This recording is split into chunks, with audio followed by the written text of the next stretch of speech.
Assalamualaikum warahmatullahi wabarakatuh.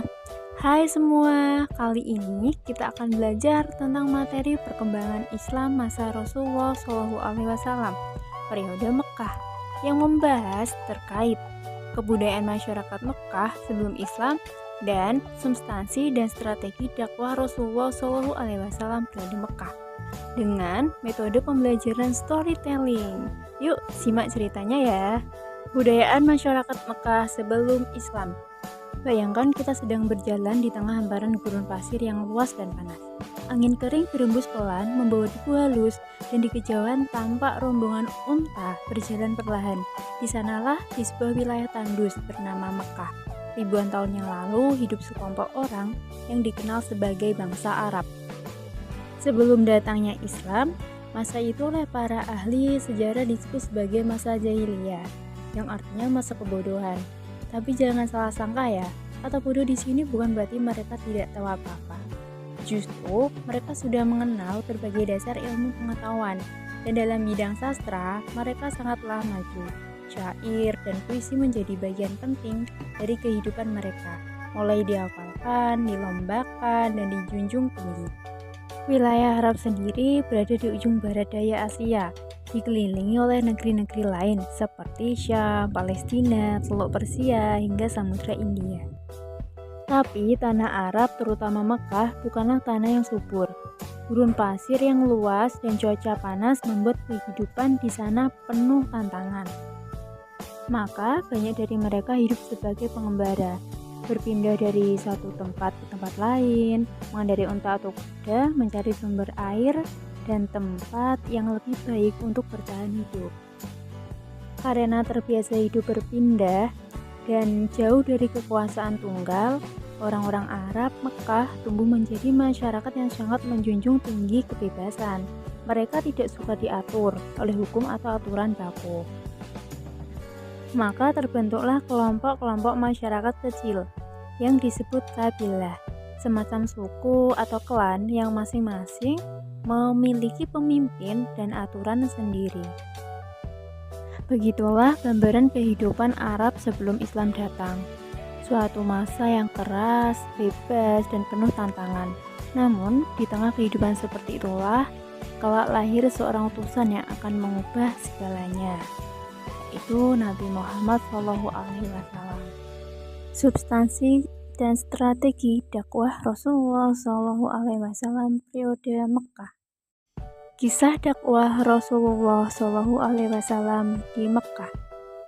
Di sebuah kota tandus yang dikelilingi padang pasir, hidup seorang pemuda bernama Muhammad. Muhammad kecil tumbuh dalam masyarakat Mekah yang penuh dengan konflik suku dan budaya jahiliyah. Di usia 14 tahun, ia menyaksikan perang Fijar, perang antar suku yang bahkan melanggar kesucian tanah haram. Meski muda, ia ikut membantu dalam peperangan, menunjukkan sifat berani dan tangguh. Memasuki usia 25, Muhammad menjalankan usaha dagang milik Khadijah ke negeri Syam. Kejujurannya membuat dagangan itu sukses besar dan akhirnya Khadijah melamarnya. Mereka menikah dan hidup bahagia, dikaruniai 6 anak meski 2 putranya wafat di usia muda. Saat usia 35, Muhammad menjadi penengah saat terjadi sengketa antar suku dalam peletakan Hajar Aswad. Kebijaksanaan dan keadilannya membuat penduduk Mekah menjulukinya Al-Amin, si terpercaya. Pada usia 40 tahun, Muhammad mulai menyendiri di Gua Hiro. Di sanalah malaikat Jibril menyampaikan wahyu pertama, Quran surat Al-Alaq 1-5. Muhammad pulang dalam keadaan gemetar dan Khadijah pun membawanya kepada Waraqah bin Naufal yang meyakinkan bahwa ia adalah nabi terakhir. Setelah wahyu pertama, turun masa fatrah, jeda wahyu selama 30-40 hari, hingga akhirnya turunlah perintah kedua, Quran surat Al-Muddatsir 1-7 menandai awal tugas dakwah. Nabi Muhammad berdakwah dengan sembunyi-sembunyi 3-4 tahun. Nabi Muhammad memulai dakwah dengan hati-hati, mulai dari keluarga, sahabat dekat seperti Khadijah, Ali bin Abi Thalib, Zaid bin Harithah, Abu Bakar, dan Ummu Aiman. Melalui Abu Bakar, Islam mulai dikenal oleh para tokoh penting seperti Utsman bin Affan dan Abdurrahman bin Auf.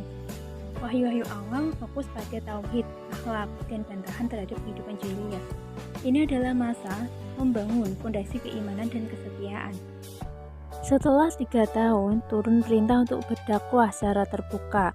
Quran Surat Al-Hijr ayat 94. Di Bukit Sofa, Nabi Muhammad memanggil semua suku. Ia menyeru, tinggalkanlah berhala-hala kalian, sembahlah Allah yang Maha Esa. Tapi bukan sambutan hangat yang ia terima. Abu Lahab, pamannya sendiri memaki. Kaum Quraisy mengamuk. Mereka menyiksa para pengikut Nabi.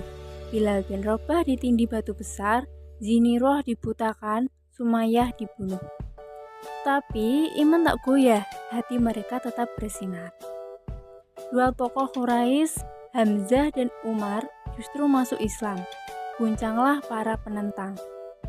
Tak mampu menghentikan dakwah, mereka memboikot Rasul dan keluarganya.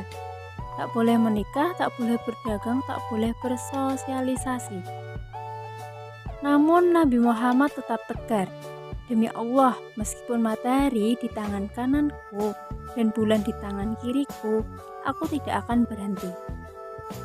Begitulah dakwah Rasulullah dimulai, dengan kesabaran, keteguhan, dan cinta pada manusia.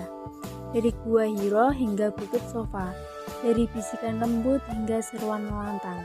Nabi Muhammad mengajarkan kita bahwa perubahan besar selalu dimulai dari iman yang kokoh dan hati yang tak gentar.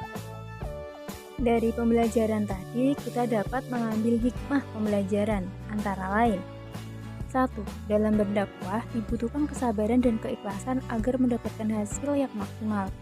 Kedua, selalu berperilaku terpuji dan menjadi suri tauladan yang baik agar dakwah yang kita lakukan mudah diterima oleh masyarakat. Yang ketiga, dengan strategi yang matang, dakwah yang kita lakukan dapat diterima oleh semua lapisan masyarakat. Semoga pembelajaran kali ini dapat bermanfaat untuk kita semua. Wassalamualaikum warahmatullahi wabarakatuh.